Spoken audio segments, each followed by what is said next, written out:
savez, vous m'avez certainement entendu dire très souvent que... J'ai dit très souvent que rien ne m'émeut, que personne ne pouvait m'émouvoir. Bien là, je suis très ému. Le Seigneur m'a parlé.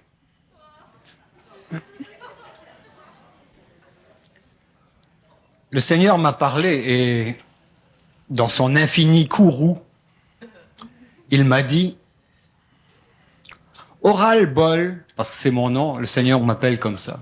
Les speakers, c'est toujours oral quelque chose. Moi, c'est Oral Bol pour le Seigneur. Il m'a dit « Oral Bol », il dit « Je suis tanné de voir la vie de sans dessein que tu mènes depuis des années. » Il dit « Ça fait des années que je te regarde aller tirer le diable par la queue. » J'ai dit « Objection, Seigneur, je m'accroche à tout ce qui passe. » Il dit « Pas d'objection. » Il dit « À mes yeux, ta situation matérielle est injustifiable. Tu as négligé la matière, tu as failli à ta tâche. Aussi, comme en guise de châtiment, je te condamne à rester sur la terre jusqu'en l'an 2020 et à faire des introductions sans queue ni tête aux conférences de Bernard de Montréal jusqu'à ce que mort s'en suive.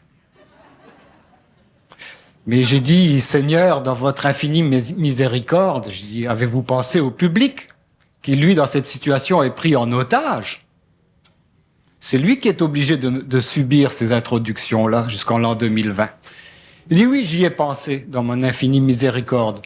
Et je le libérerai, le public. Et c'est pour la raison pour laquelle je te charge de donner mon message. Je le libérerai, le public, à la condition qu'il me verse une rançon de 10 millions de dollars. J'ai dit dollars canadiens ou américains? Canadiens.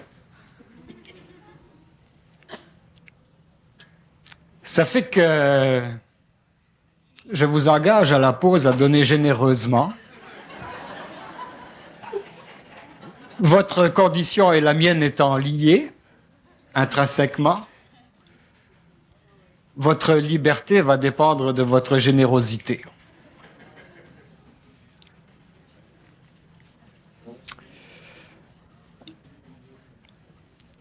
On va passer aux choses sérieuses. Sur le plan de la libido, je ne sais pas si vous êtes comme moi, mais à mon âge, on a besoin de stimuli. On commence à avoir besoin d'artifices pour réveiller le Dieu endormi. On a beau être jovialiste ou prêcher une philosophie de l'excès, il n'en demeure pas moins que la nature, c'est la nature. Le baromètre ne peut pas toujours être au beau fixe. Ça fait que j'ai décidé de le prendre en main, le baromètre. Je ne sais pas si vous avez compris, mais en tout cas, je vais vous expliquer ça de façon très terrienne. Ma grand-mère, elle disait toujours à mon grand-père, il est encore capable d'envoyer la moutarde, mais on ne peut plus trouver la saucisse. OK? C'est ça que je veux dire, là, de façon moins philosophique. Fait que quand j'ai décidé de me prendre en main un jour, que je pensais encore que rien ne pouvait m'émouvoir, j'ai décidé d'aller acheter au petit dépanneur du coin le dernier numéro de la revue Penthouse. Et que là, je suis rentré chez Desloges, une petite tabagie. Bonjour, monsieur Desloges. Bonjour, monsieur Payotte. Est-ce que je peux faire quelque chose pour vous? Puis là, je vous dis, j'avais pris mon courage à deux mains. J'ai dit, cette fois-ci, je vais aller la chercher, cette maudite revue, là. Je dis, ben oui, je voudrais le dernier numéro de la revue. Puis là, ça a bloqué. Je n'étais pas capable de le sortir. Il me dit de Québec Science. Je dis, ouais, c'est ça, Québec Science. Et puis avec ça, M. Payotte, je dis, donnez-moi aussi le magazine, j'arrivais pas à le dire. Il dit, Québec Psychologie. Ouais, Québec Psychologie. Bref, finalement, je suis ressorti avec Québec Science, Québec Psychologie, Châtelaine le lundi, des chips, des gommes ballons, des liqueurs. J'en avais plein les bras, mais j'avais pas le Penthouse. Ça fait que je suis revenu à la charge le lendemain avec une autre stratégie. Là, j'ai dit, je vais faire ça de façon différente. Puis j'étais chercher une douzaine de revues, puis dans le milieu, j'ai glissé mon penthouse. Puis j'ai attendu que M. Desloges, le patron, soit plus à la caisse, mais que ce soit son commis qui soit là. Puis le commis était là, lui me connaissait pas, j'étais vers la caisse, je me suis précipité avec mon paquet de revues, et avant qu'il commence à pitonner, il y a une voix dans le fond qui dit laisse faire Robert, je vais m'en occuper moi de M. Payotte. C'était Madame Desloges. Là, j'étais coincé. Alors là, le rouge de la honte me montait au front déjà. Et tout. Elle commence à pitonner les revues, tout. Puis quand elle arrive à Penthouse, vous savez, moi, j'avais le dos tourné, je toussais parce que quand je suis nerveux, je tousse toujours. Puis là, elle arrive, je sens qu'elle arrête de pitonner. Là, je me retourne, elle me dit il doit y avoir une erreur, Monsieur Payotte, c'est pas à vous, ça. Je dis quoi donc? Ah, non, certainement pas. Non. Je cachais ce sein que je ne saurais voir. Ça fait que je l'ai pas eu cette fois-là non plus. Puis ça me met en rage. Hein. Ça semble rien, c'est ridicule. Mais je suis sûr qu'il y en a dans la salle qui sont comme moi, là, qui ont le goût de l'acheter puis qui n'ont jamais pu aller la chercher. Mon voisin, lui, il est capable. Je l'ai observé là dans la librairie. Comment il faisait, lui? Il a du front tout le tour de la tête. C'est Monsieur Lamain, c'est mon voisin de palier. Dieudonné Lamain. Et c'est un gars qui vient des îles de la Cantaloupe. Grand, basané, bronzé. Lui, il rentre, il prend la revue, là, il dit, c'est-tu bien le dernier numéro de Penthouse, ça? Puis il le met dessus, puis il regarde Madame Desloges dans les yeux, elle a toujours les lunettes comme ça, c'est des tessons de bouteille qu'elle a, regarde dans les yeux. Puis c'est elle qui rougit. Tu sais? Puis là, j'ai même entendu dire, Madame Desloges disait, voulez-vous un sac? Il disait, non, c'est pour consommer sur place. Ouais? Pas gêné du tout. Pas impressionné. J'aimerais ça être comme lui, moi. Fait qu'un jour, pour me déniaiser, j'ai vu une annonce. On proposait une thérapie. Puis là, j'ai eu la surprise de voir que c'était mon psychothérapeute, Sigmund Ménardo. Il y avait tout un programme pour déniaiser les gens comme moi. Et ça s'appelait Contacter vos troubles par l'identification de vos zones d'impression. Je l'ai appelé et il m'a expliqué ce que c'était. Il appelle ça du défouling. Et je dis, ça marche-tu? Et il dit, écoute, pour être franc avec toi, il n'y a encore personne qui l'a essayé. Il dit, veux-tu le tester, mon programme? Ben, je dis, je veux bien si tu me fais une réduction. Tu sais? C'est $50 de l'heure, la consultation. Il dit, je demande, il y en a pour combien de temps? Il dit, pour 2 heures. Il dit, ok, je m'en viens tout de suite chez toi. Fait que j'arrive chez lui, puis il me dit, voilà. Il me dit, expose-moi là les situations où tu es le plus impressionné. Bon, voilà, je lui raconte, par exemple, ce qui m'est arrivé la semaine dernière, en présence de Val. Val, c'est ma belle-mère, c'est le diminutif qu'on lui a donné, mais ses vrais noms, c'est véhémence, adrénaline, l'agacer, la vigueur. Ok? Véhémence, adrénaline, l'agacer, la vigueur. Val. Pas la casser la figure, l'agacer la vigueur. Et dit voilà, ce qui m'est arrivé la semaine dernière. C'était le gros party chez nous à la maison et tout. Fêté, un anniversaire. Et puis dans la cohue, ma femme me dit veux-tu aller faire une commission pour moi rapidement, il me manque des affaires, veux-tu aller à la pharmacie chez Monsieur Demers? Elle me donne un petit billet avec les commissions dessus, avec je m'en vais à la pharmacie. Là je rentre. Puis je sors mon petit billet et puis je l'ouvre. Et là, le drame. Qu'est-ce que je vois dessus, là, je l'ai encore, le billet, là. Bon, ok. Papier hygiénique.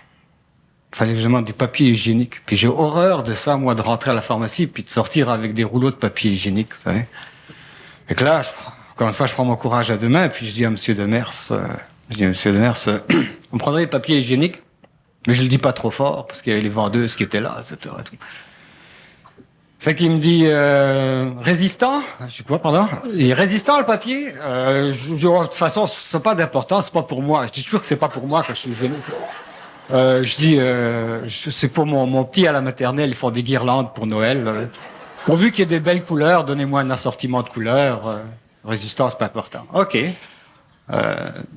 Janine, vous mettrez 2 douzaines de rouleaux de papier de toilette de couleur à M. Payotte. Puis avec ça, M. Payotte, moi, je regarde. Serviettes hygiéniques. Oh, je vais jamais être capable de demander des serviettes hygiéniques. Moi, je dis, ça me prend des serviettes hygiéniques aussi. Puis là, il me dit, mini ou maxi? Mini ou maxi, ça se peut-tu? Je le sais-tu, moi, mini ou maxi?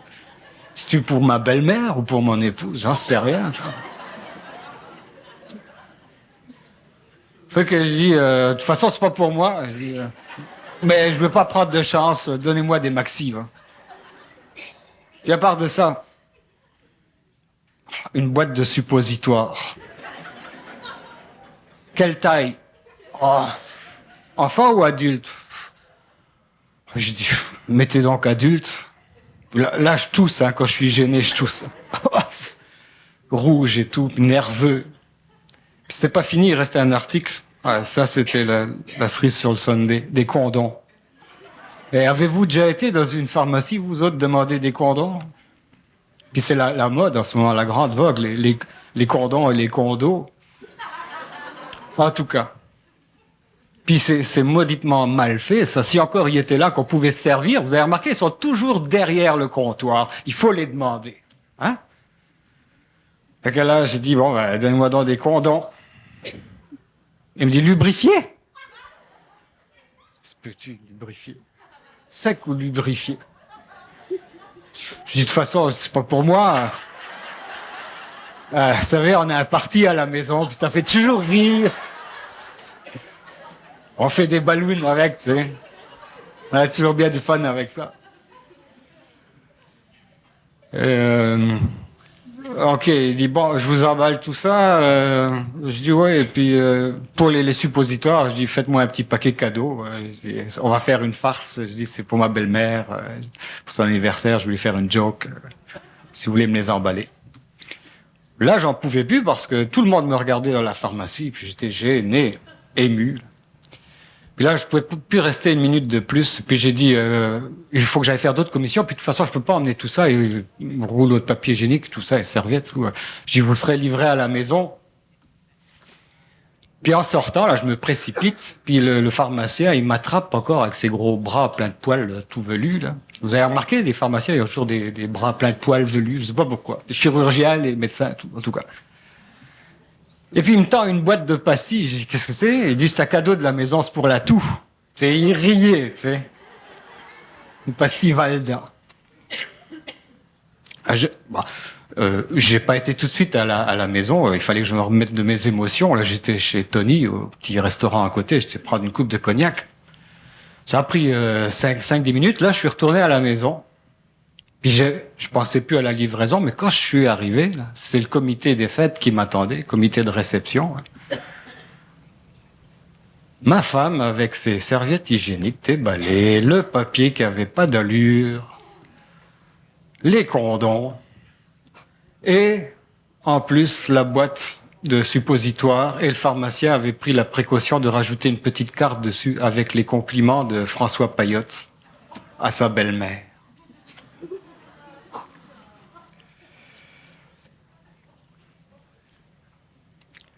Voilà. Alors, pour les nouveaux qui n'ont pas l'habitude de ces introductions, de ces fanfaronnades, il faut vous dire qu'une conférence de Bernard, c'est un peu comme un vol nolisé. On affrète un avion, puis on décolle. On est deux ici, un pilote et un copilote. Je suis le copilote, je chauffe l'appareil, et j'ai pour objectif de le faire décoller. Ensuite, le pilote va prendre les commandes, Bernard de Montréal, va nous mettre sur le pilotage automatique pour nous amener jusqu'à destination avec une escale d'une demi-heure au bout de cette première heure d'envolée. Alors, il y en a eu donc pour les 10 premières minutes pour les fous, et maintenant voici pour les fins, Bernard de Montréal.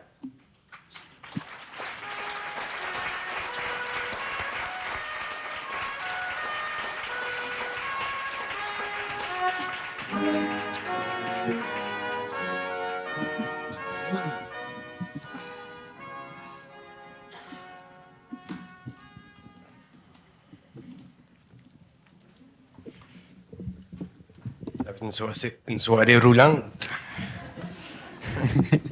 Oui. Il y a du tangage et du roulis. On va probablement passer dans des zones de turbulence. Paré à décoller, capitaine? Oui. Attachez vos ceintures.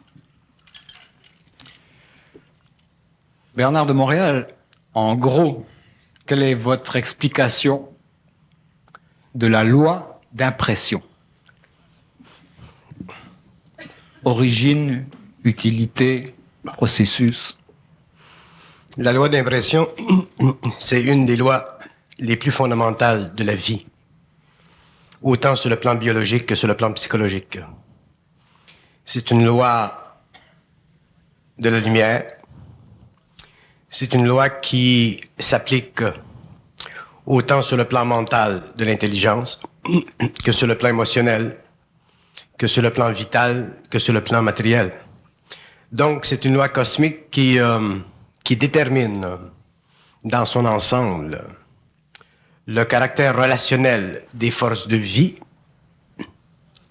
mentales, émotives, vitales ou matérielles. C'est une loi tellement fondamentale que si la loi d'impression n'existait pas dans l'univers, ce serait absolument impossible pour les forces intelligentes, à travers la forme, de pouvoir développer un système de relations graphiques, hiérarchiques, de sorte que l'univers serait terne. La loi d'impression, sur le plan humain, dans notre vie, l'homme la vit, la connaît, mais inconsciemment. C'est-à-dire qu'il la subit. Et lorsque l'homme deviendra conscient de la nature de cette loi, perçue à travers le mental, manifestée à travers son corps astral sous la forme de l'esthétique, par exemple, ou sous la forme de l'harmonie émotive, l'homme découvrira que cette loi, une fois appliquée créativement, est essentielle pour lui permettre de se donner, sur le plan matériel, alors qu'il est sur le plan matériel, un genre de vie qui convient parfaitement à la sensibilité de son esprit. Il y a une relation étroite entre la loi de l'impression et le caractère vibratoire de l'esprit à travers les principes humains.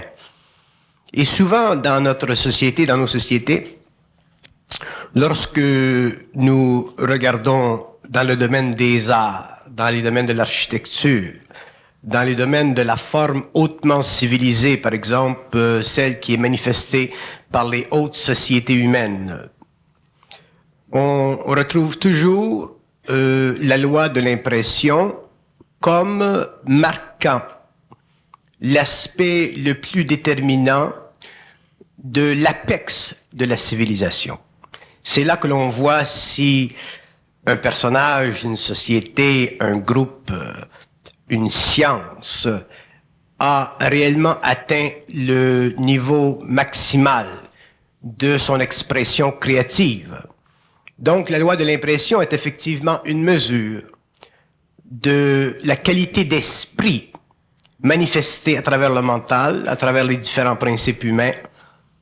Et lorsque l'homme sera conscient, c'est-à-dire que lorsque l'homme vivra réellement de son esprit, il appliquera cette loi de façon créative, de façon consciente, dans tous les domaines de son expression.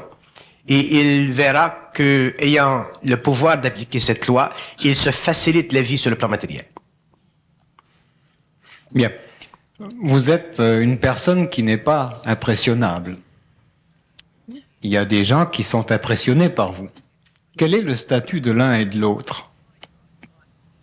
Qu'est-ce qu'on vit lorsqu'on est impressionné? Et j'aimerais savoir aussi si l'on peut être impressionné favorablement et défavorablement, ou si on est toujours impressionné défavorablement. Et quel est le statut de celui qui est impressionné? Et comment est vécue une vie où l'impression, où la personne n'est pas impressionnable? Lorsque vous dites que je ne suis pas impressionnable, ceci ne veut pas dire que je n'apprécie pas l'impression. Pas impressionnable, astralement parlant. Astralement parlant, oui. Astralement parlant, je ne suis pas impressionnable dans le sens que je ne cède pas à l'influence que l'impression peut créer sur ma conscience. Parce que je réalise trop qu'il existe des plans de vie, des modes de vie, des mondes de vie, dont la nature est tellement élevée que ce qui, sur le plan matériel aujourd'hui humain, peut constituer une impression est effectivement inférieur à ce que l'homme peut reconnaître dans d'autres dimensions du réel.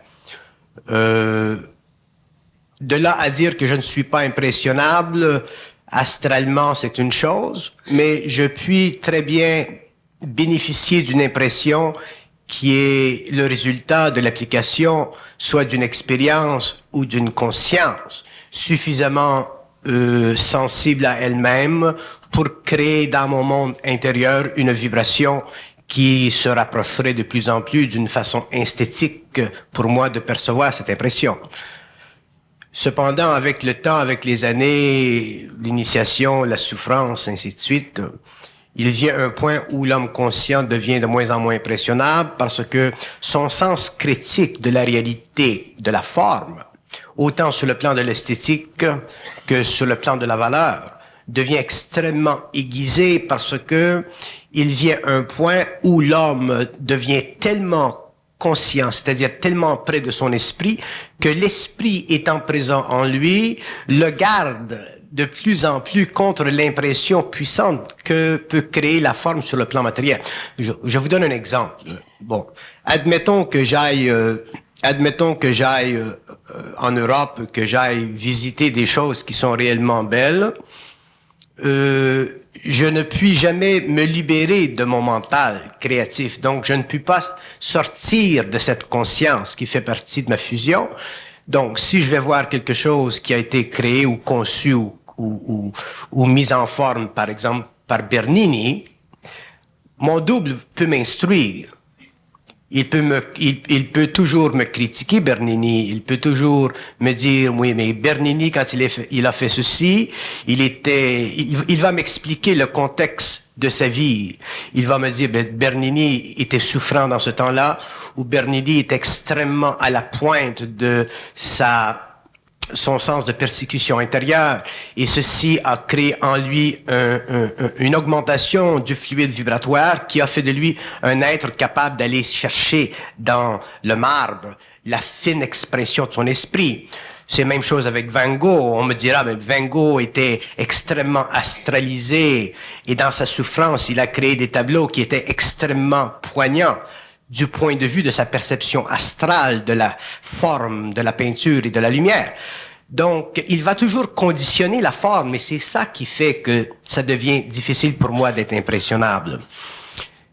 Par contre, si je me déplace sur un autre plan, et que je regarde les architectures de l'avenir, si je regarde la science de l'avenir, si je regarde comment l'homme traitera de la médecine dans l'avenir, ou comment l'homme se déplacera en éthérique dans l'avenir, à ce moment-là, je peux être impressionné, mais je serai impressionné sur le plan mental, dans ce sens que je verrai la beauté de l'avenir, et à ce moment-là, je pourrai me laisser aller à vibrer à cette énergie, mais aussitôt que je reviendrai dans mon corps, j'en perdrai la mémoire afin de ne pas souffrir sur le plan matériel. Donc, je ne peux pas dire que je ne suis pas impressionnable, mais je suis impressionnable dans la mesure où mon esprit me permet de l'être. Si mon esprit, mon double, me conditionne l'impression, à ce moment-là, je ne peux pas l'être. Maintenant, pour revenir à une expression qui n'est pas personnelle de l'impression, les gens sont impressionnés favorablement parce que les gens ont besoin d'être nourris astralement. L'impression qui crée dans le corps astral une représentation favorable de l'énergie créative permet à l'homme de vivre sur le plan matériel et de supporter la difficulté de la vie existentielle.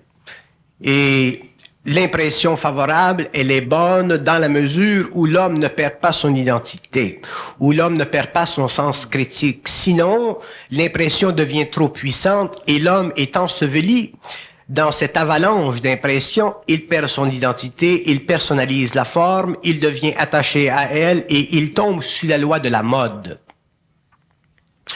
Dans le côté opposé, si l'homme est impressionné d'une façon défavorable face à une forme qui vibre dans sa vie, il doit avoir suffisamment d'intelligence créative pour ne pas être alourdi par cette impression négative. Par exemple, les gens qui vont voyager et qui vont aller dans des pays sous-développés, qui seront en relation étroite de façon quotidienne avec des formes qui souvent ne conviennent pas à leur mode de vie chez eux, ces gens-là peuvent passer à côté d'une découverte, ils peuvent passer à côté d'un sentiment ou d'une perception de la vie d'un autre peuple qui peut les nourrir dans ce sens qu'il peut leur permettre d'apprécier leur propre pays. Et s'ils se laissent attaquer par cette impression qui est défavorable, ils vont revenir au Québec et ils vont dire « Ah, mais ce pays-là, les Indes, c'est la pauvreté, c'est ci, c'est ça ». Et ils vont revenir avec un souvenir douloureux au lieu de comprendre pourquoi, par exemple, un tel pays sous-développé vit une condition existentielle aussi abominable. L'esprit ne peut pas se permettre d'être affaibli ou attaqué par l'impression. Il doit en être libre. Et si l'homme est suffisamment ouvert en esprit, il peut aller n'importe où dans le monde et aller chercher ce qui lui plaît pour se nourrir astralement, pour se créer une sorte de coussinage sur le plan de l'émotion et aussi s'engager au niveau mental à découvrir de plus en plus ce que l'évolution a donné ou a créé de bon. Mais s'il se laisse assiéger par les impressions négatives, il voudra revenir dans son pays, s'emprisonner dans ses frontières et ne pas réaliser qu'il y a dans ces mondes des individus, des petites régions, des oasis qui par le passé ont donné, à cause de la nature de l'esprit de ces peuples, des aspects de la forme qui convenaient parfaitement à un niveau suffisamment élevé d'une sorte de société en évolution. Bien. Maintenant, au niveau de la loi d'impression, celle-ci, elle est omniprésente dans le milieu social, dans le milieu de travail, dans le milieu conjugal, etc. Qu'est-ce qui arrive avec une personne qui, en connaissant la loi d'impression, va l'utiliser pour soit englober, asservir, dominer une autre personne? Il y a des gens qui, à cause de leur tempérament, de leur nature, de leur caractère, ils ne sont pas conscients de la loi d'impression dans le sens de conscience, mais ils l'appliquent. Et souvent, ils l'appliquent de façon négative, ils l'appliquent pour eux-mêmes, pour leur propre bénéfice, ainsi de suite. Mais ça, ce n'est pas une application créative de la loi d'impression. Et ça peut être dangereux parce que ça mène essentiellement à une forme de mensonge, ça mène à une projection de la personnalité qui n'est pas réelle, ça mène éventuellement l'être à se projeter d'une façon qui ne convient pas à son identité. Souvent, par exemple, prenons le domaine de ces êtres humains sur la Terre qui sont riches ou qui sont favorisés sur le plan politique, qui sont favorisés comme parce qu'ils sont une progéniture venant d'un certain héritage élevé. Souvent, ces gens vont projeter dans le monde leur richesse, ils vont projeter dans le monde leur pouvoir, ainsi de suite. Mais un homme qui est moindrement conscient voit à travers ceci et il se désengage facilement. Une personne qui n'est pas consciente, par contre, va tomber sous le contrôle psychologique de ces êtres et c'est ce qui se produit dans le monde. Et d'ailleurs, c'est ce qui crée la hiérarchisation du pouvoir. La hiérarchisation du pouvoir politique dans le monde est directement reliée à l'utilisation de la loi d'impression par des êtres qui ne sont pas conscients, mais qui, pour des raisons de naissance, pour des raisons de programmation, ont été suffisamment favorisés pour pouvoir utiliser un certain stockage d'impressions qui leur a été donné par leur culture, par leurs parents, ainsi de suite, mais ils l'utiliseront contre le peuple. Et nous retrouvons souvent ceci dans les pays sous-développés. Dans les pays sous-développés, une personne qui est moindrement favorisée socialement, qui soit des professions libérales, qui soit dans la politique, qui soit policier, un policier par exemple, va utiliser la loi d'impression contre le peuple. Donc cette loi va mener naturellement à une forme d'oppression à long terme. Dans les pays plus civilisés où nous sommes plus enclins à démocratiser l'impression, ceci est plus difficile. Nous apercevons depuis quelques années, avec par exemple les chocs culturels que certains pays ont subis, comme les États-Unis, Watergate, ainsi de suite, l'affront politique, nous apercevons que les masses ne sont plus tellement mesmérisées par les politiciens comme ils l'étaient d'antan. Et ceci parce que, naturellement, les individus, la masse, devient de moins en moins susceptible à être mal informée. Donc, le produit de cette désinformation, parce que c'est de la désinformation, devient de moins en moins néfaste et les gens aujourd'hui prennent ces êtres-là avec moins de sérieux. Donc, la loi d'impression, si elle est mal utilisée parce que des êtres ne sont pas conscients, autrement dit, si elle est vilement utilisée, elle peut retarder l'évolution d'une civilisation et elle peut, sur le plan individuel, retarder l'évolution d'un individu. Un individu, c'est un être qui est extrêmement sensible et c'est un être qui est totalement plastique. Par exemple, dans une famille, quand un enfant grandit, la loi d'impression est extrêmement importante. Un enfant qui grandit dans un milieu familial où la loi d'impression, à cause de la sensibilité, même si elle n'est pas parfaitement manifestée, cet individu bénéficiera au cours des années, à cause de l'impression qu'elle crée dans le corps astral, dans le corps mental, il bénéficiera d'une sorte d'éducation, d'une sorte de sensibilité qui lui permettra avec les années de développer une sorte de sécurité égoïque. Et je dirais que dans le domaine de l'éducation, sur le plan familial, la loi d'impression est tellement importante que elle doit être totalement et parfaitement rattachée aux différents modes d'expression de l'éducation. Je regarde moi-même mon enfant et je vois que tout ce qu'elle apprend, elle ne l'apprend pas pour apprendre. Elle l'apprend pour pouvoir bénéficier d'une loi d'impression qui, plus tard, au cours de sa vie, lui permettra d'être suffisamment sécure sur le plan égoïque. Parce que enlever à un enfant la sécurité psychologique de l'ego, quel que soit le caractère intelligent de cet enfant-là, demain, il sera obligé de sentir que intérieurement, il n'a pas de sécurité, bien qu'il ait extérieurement une bonne formation. Nous voyons souvent ces êtres qui ont une très bonne formation, mais qui, sur le plan interne, sont absolument insécures. Pourquoi? Parce que ils n'ont pas bénéficié de la loi d'impression. Si par contre, on dirige nos enfants en relation avec le système d'éducation afin de faire en sorte que la loi d'impression et le matériel de l'éducation, qui devient un matériel mémoriel, fasse une union, s'homogénise avec l'impression que lui, demain, aura de besoin. À ce moment-là, nous sécurisons l'enfant.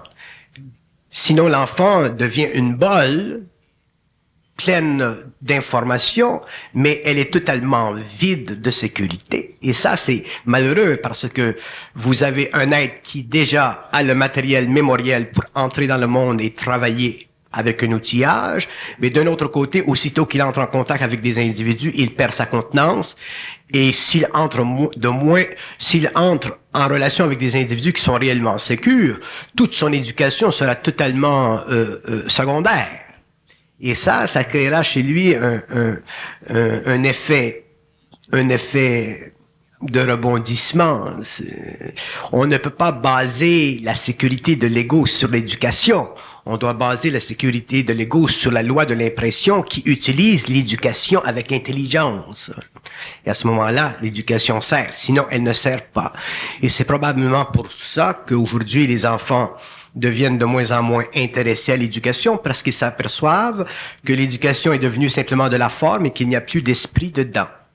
Lorsqu'il y a de l'esprit dans de l'éducation, il y a la loi de l'impression qui passe à travers la forme, qui nourrit l'enfant sur le plan émotionnel, qui fait de cet enfant un être qui, plus tard, pourra utiliser la forme de façon qui convient parfaitement à son être, au lieu d'utiliser la forme de façon ou dans une façon ou dans un cadre qui convient simplement aux besoins statistiques d'une civilisation qui a besoin de tant de médecins, de tant d'ingénieurs ou de tant de prêtres.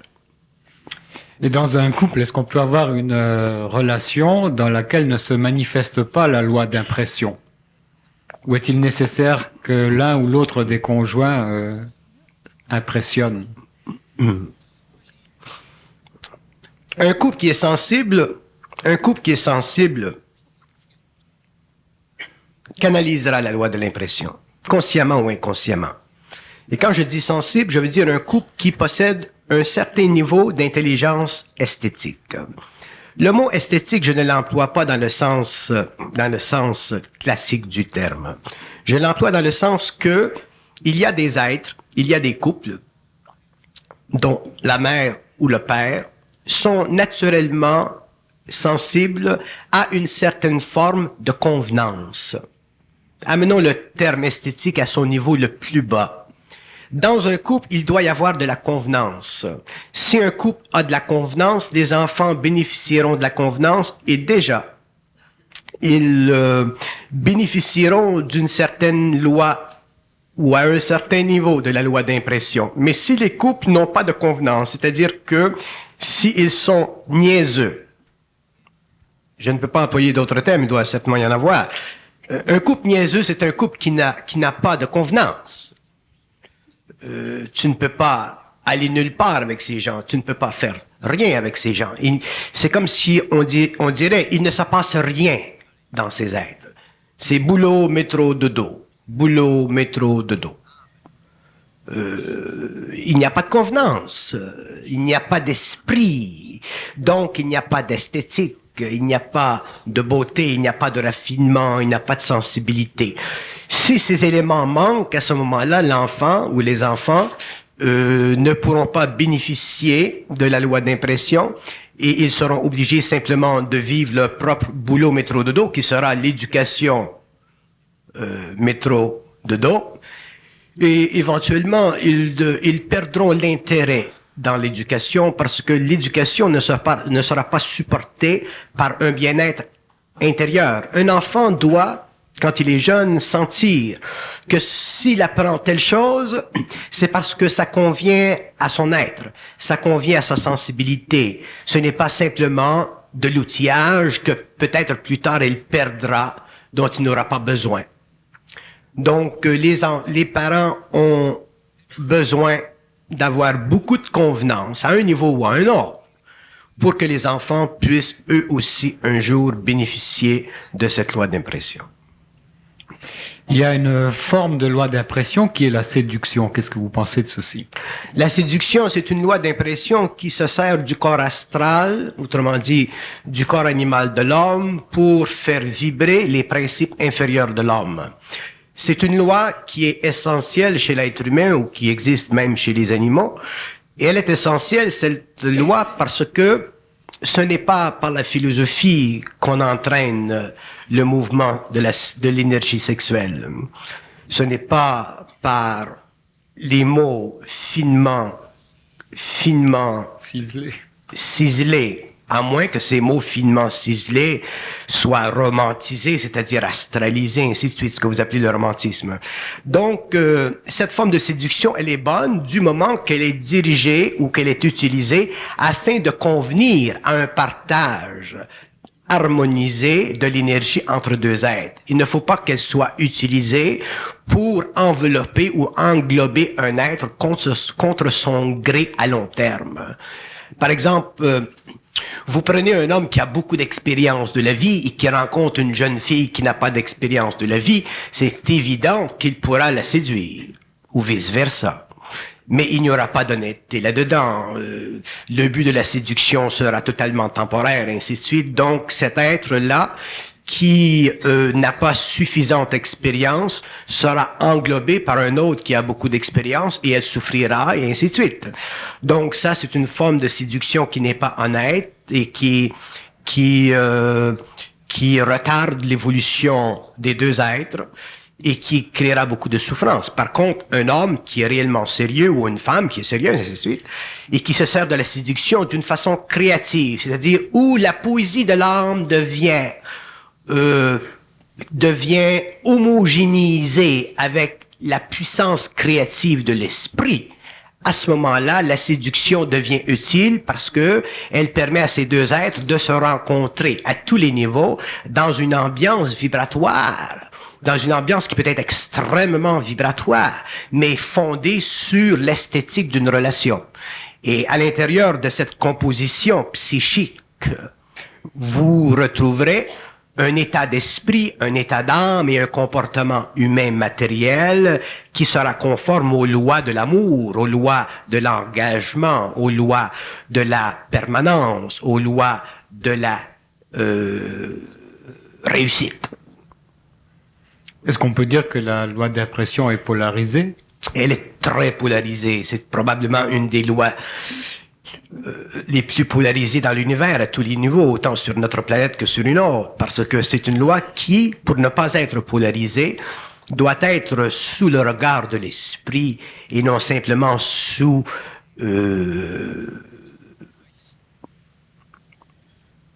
l'impression de l'âme. L'âme a une grande puissance d'impression. L'âme... Mais quel rôle joue-t-elle, l'âme? Est-ce que c'est le véhicule de l'impression négative astrale? Est-ce que c'est l'âme qui est utilisée par cette loi? Cette loi de l'impression, elle est polarisée au niveau de l'âme. C'est au niveau de l'âme qu'elle devient polarisée. Naturellement, au niveau de l'âme, vous aurez des impressions positives, vous aurez des impressions négatives. Alors qu'au niveau de l'esprit, vous n'aurez que des impressions créatives. Donc, c'est au niveau de l'âme qu'il faut faire attention, parce que c'est au niveau de l'âme que l'ego sera programmé à vivre une vibration très puissante qui peut l'amener dans une direction ou dans une autre. Tandis que si ou lorsque l'homme sera conscient, lorsqu'il aura suffisamment intégré son énergie, la loi d'impression, qui est totalement créative, ne pourra pas utiliser les faiblesses de l'homme ou les avantages de l'homme pour la construction dans sa propre vie d'un avantage personnel. Et excusez-moi si je continue quelques secondes. Vous savez, lorsqu'un homme est ou lorsque l'homme sera en conscience, lorsque l'homme sera en fusion au cours de l'évolution,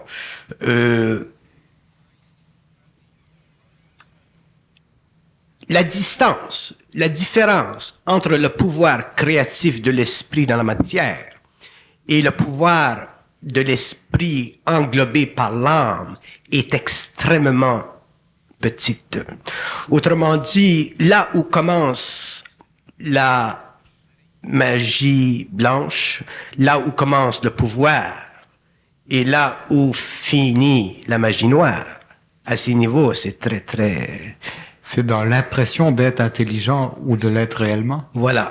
Alors, l'impression d'être intelligent et l'impression de l'être réellement, la fine ligne, elle est extrêmement fine. Et il y a là grand danger. Il y a là grand danger parce que l'homme qui entrera de plus en plus dans son esprit n'en arrivera à réellement contrôler cette énergie que lorsqu'il aura parfaitement déastralisé sa mémoire, lorsqu'il aura parfaitement passé de la personnalité à la personne. À ce moment-là, il n'y aura plus de danger qu'il utilise cette énergie créative qui est cosmique et puissante et qu'il la polarise sur le plan de l'impression anémique pour se créer dans le monde un certain territoire, une certaine possession ou une certaine domination. Mais tant que l'homme ne sera pas arrivé à ce stage, il y aura danger, et c'est pourquoi les hommes devront être de plus en plus garants d'eux-mêmes et de moins en moins influençables. Autrement dit, pour utiliser le terme que vous disiez tout à l'heure, de moins en moins impressionnables. On ne peut pas se permettre d'être impressionné. Je prends mon cas. Bon. Je dis souvent dans mes séminaires, probablement que je le dis toujours, la première chose que vous ne devez jamais faire dans un séminaire tel que celui que je donne, c'est de me croire. Parce que croire une personne, c'est s'assujettir à la loi d'impression qu'il crée. Donc, il est évident qu'une personne comme moi, qui peut parler avec tant de rendement, peut facilement créer une impression qui, sur la conscience de l'individu qui n'est pas arrivé à intégrer son énergie, peut amener cet individu à croire ce qu'il dit. Donc, je suis obligé dans les séminaires de toujours prendre la position opposée, c'est-à-dire Il ne faut pas croire. L'homme a cru pendant des millénaires. Aujourd'hui, il est totalement en dehors de son savoir. Il est totalement impressionné par la connaissance de l'évolution. Il n'a plus d'identité. Il n'est même plus capable de savoir par lui-même. Il doit demander à d'autres. Il doit être confirmé, ainsi de suite. Donc, des hommes comme moi sont dans un sens dangereux, non pas à cause d'eux-mêmes, mais à cause des hommes qui croient ou qui peuvent croire en eux. On ne peut pas se permettre aujourd'hui ou demain, au cours de l'évolution, de croire. On doit simplement en arriver à développer cette sécurité profonde basée sur la centricité du mental, le dégagement des aspects fautifs de l'émotion vis-à-vis de notre intelligence, pour en arriver un jour finalement à être suffisamment sécure pour échanger avec des hommes conscients sans être impressionné par eux. Être impressionné par un homme, c'est perdre de son individualité, c'est perdre de son identité, c'est effectivement une maladie émotive qui crée avec le temps une corrosion du mental et qui empêchera l'homme d'être lui-même, qui empêchera l'homme de se savoir lui-même et de pouvoir commencer finalement à utiliser cette énergie créativement au lieu qu'elle soit utilisée contre lui comme elle le fut pendant l'évolution. Quelles sont nos zones d'impression ou d'influence négative les plus sensibles dans l'homme? Chez l'homme, nous sommes très sensibles sur le plan de l'impression reliée à la sexualité. Nous sommes très sensibles à la séduction. Nous sommes très sensibles au pouvoir. Nous sommes très sensibles à l'intelligence des autres. Nous sommes très sensibles au pouvoir presque absolu de certaines formes, surtout celles qui traitent du sacré et qui sont parlées par des bouches extrêmement mystifiées ou spiritualisantes. Nous sommes très sensibles à l'autorité. Nous sommes très sensibles à la brutalité psychologique d'un mental très éduqué. Nous sommes très sensibles à l'impression que créent certains êtres sur le plan de la finance. Nous sommes très sensibles à tout ce que nous ne pouvons pas nous-mêmes contrôler. Donc, nous sommes parfaitement sensibles à tout ce qui nous contrôle. Donc, nous sommes parfaitement des êtres esclaves d'une condition évolutive. Comment en arriver à se désastraliser ou à ne plus subir la loi de l'impression? En apprenant à nous refondre, en apprenant à détruire notre maison afin de nous construire notre propre temple, en apprenant à éliminer de notre siège humain, c'est-à-dire notre maison mentale, les pierres qui ont servi pendant l'évolution, afin de remplacer ces pierres par de nouvelles pierres qui seront coupées par nous-mêmes au lieu qu'elles fût coupées par d'autres. Nous sommes obligés, au cours de l'évolution, d'apprendre à nous reconstruire nous-mêmes sans l'aide d'aucune forme qui a été utilisée pendant l'évolution. Autrement dit, nous avons à apprendre à être capables d'être solides seuls. Pouvez-vous me parler de la loi d'impression face au développement de l'autorité psychique? Qu'est-ce que vous entendez par l'autorité psychique? En rapport avec la médiumnité. Ça, c'est très intéressant. La médiumnité, aujourd'hui, devient probablement la loi d'impression occulte, parce qu'il y a des impressions occultes. La médiumnité, aujourd'hui, devient la loi d'impression occulte la plus dangereuse, parce que elle se dirige, cette impression, vers les êtres sensibles, vers les êtres qui cherchent, vers les êtres qui eux-mêmes sont déjà médiumniques, vers les êtres qui savent qu'il y a autre chose que le matériel, mais qui n'ont pas le pouvoir encore de contester l'inévitable vérité qui vient de ces plans médiumniques.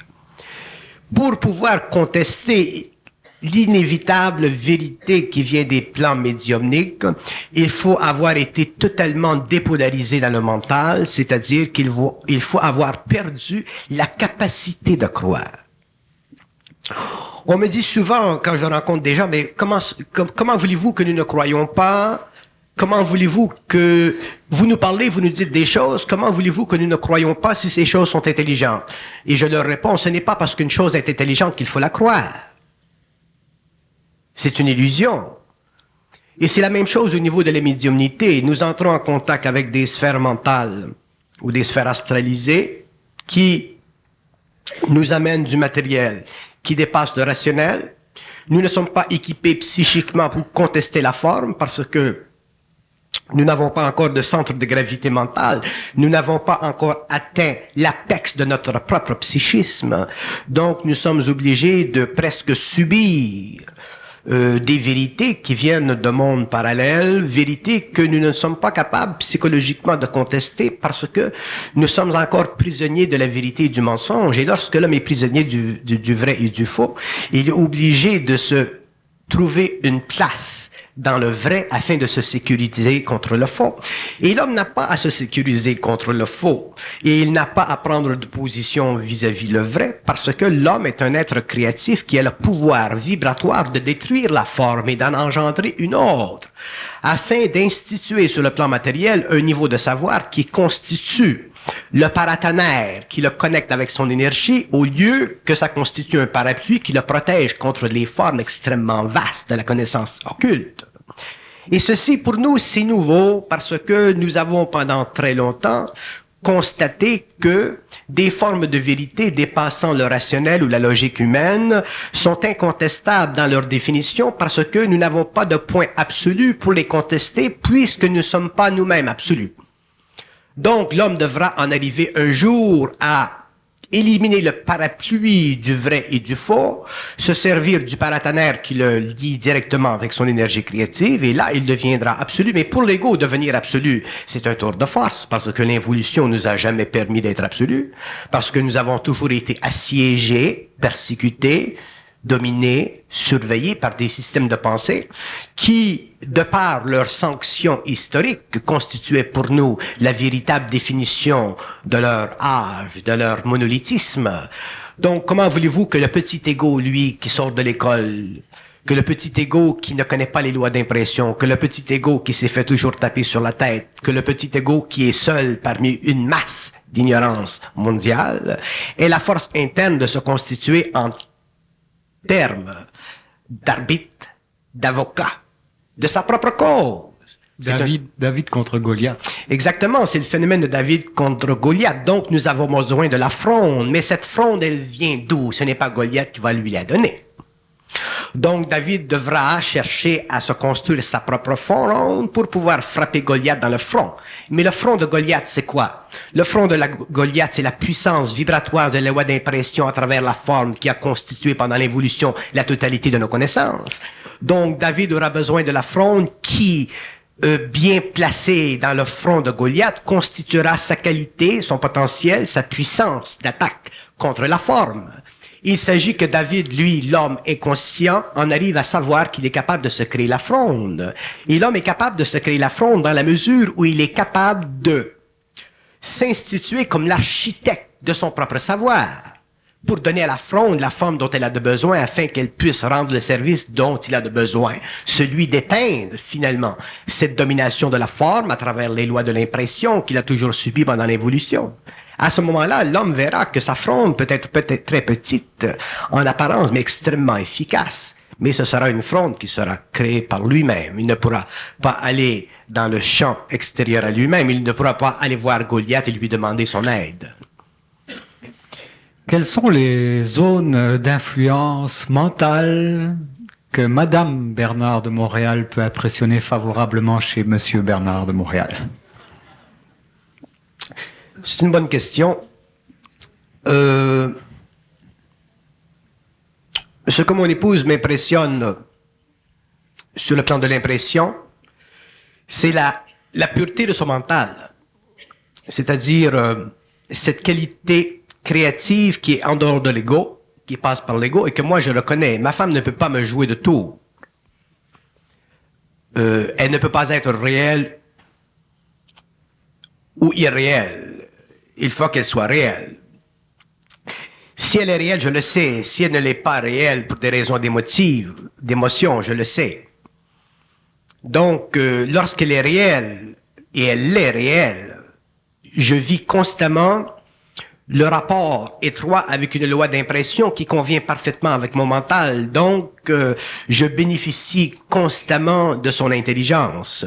Donc, je ne vis plus ma fusion seule, je vis ma fusion avec un autre. Donc, je suis un être chanceux, je suis un homme chanceux, je suis un homme qui vit avec une personne qui, après toutes ces années d'initiation, est arrivée à être ce qu'elle devait être, c'est-à-dire totalement intégrale. Donc à ce moment-là, je peux bénéficier de son intelligence, je peux bénéficier de son intelligence autant que je bénéficie de l'intelligence que je vis, parce que ce n'est pas son intelligence, de la même façon que ce n'est pas la mienne. Donc je bénéficie à travers sa manifestation créative de l'intelligence créative. Et c'est là que je suis favorable à me laisser bercer par la beauté de cette créativité et que je puis apprécier l'aspect de l'homme nouveau, je puis apprécier l'aspect, finalement, de ce que je peux appeler la femme initiée. Je considère ma femme comme une femme initiée. Autant pendant l'évolution, nous ne connaissions que des hommes initiés, aujourd'hui, je peux dire que ma femme, c'est une femme initiée. Non pas parce que c'est ma femme, mais parce qu'elle est arrivée à un point dans sa vie où elle a le pouvoir de faire vibrer dans mon mental des vibrations, des énergies qui font partie de l'universel, donc auxquelles j'ai parfaitement conscience, auxquelles j'ai parfaitement, ou avec lesquelles j'ai une parfaite perception, une parfaite harmonie. Il ne peut pas y avoir de différence entre son intelligence et la mienne. Son intelligence et la mienne, c'est la même intelligence qui part des plans et qui passe à travers deux canaux. Donc, je bénéficie de l'impression de l'intelligence créative à travers son mental. Donc, si elle me dit quelque chose qui est extrêmement créatif, je lui dirai c'est très, très intelligent. Et si je lui dis que c'est très, très intelligent, elle sera neutre là-dedans. Et elle ne cherchera pas à prendre cette définition de la qualité de son intelligence pour elle-même afin de se donner une sécurité ou ainsi de suite. Elle est parfaitement sécure. Quel rôle va jouer la souffrance dans la déprogrammation ou dans la désimpression? Est-ce qu'il est nécessaire de souffrir pour ne plus être impressionnable négativement? Je ne vois pas que l'homme puisse en arriver à ne plus être impressionnable sur le plan de la polarité de l'âme sans vivre à son niveau, selon son expérience, ses besoins, une certaine souffrance. Qu'il y ait une science aujourd'hui qui nous permette de souffrir moins, si nous la comprenons, ça c'est une chose, mais que l'homme puisse passer de la polarité de l'impression à l'intégration du réel qui l'amènera éventuellement à vivre de la synthèse de l'énergie créative. Il faut absolument qu'il y ait une souffrance parce qu'il faut qu'il y ait un réarrangement de son psychisme. C'est-à-dire qu'il faut qu'il y ait un réarrangement de la relation des formes entre son mental et son émotif. Et cette souffrance, elle fait partie de l'initiation solaire de l'homme, elle est inévitable, elle peut être extrêmement diminuée à cause de l'instruction que nous avons aujourd'hui, mais elle doit être vécue à un certain niveau jusqu'à la limite de ce que l'homme peut supporter, de la contestation éventuelle qu'il doit vivre face aux formes qui ont servi d'impression pendant l'évolution. C'est clair, merci beaucoup, Bernard.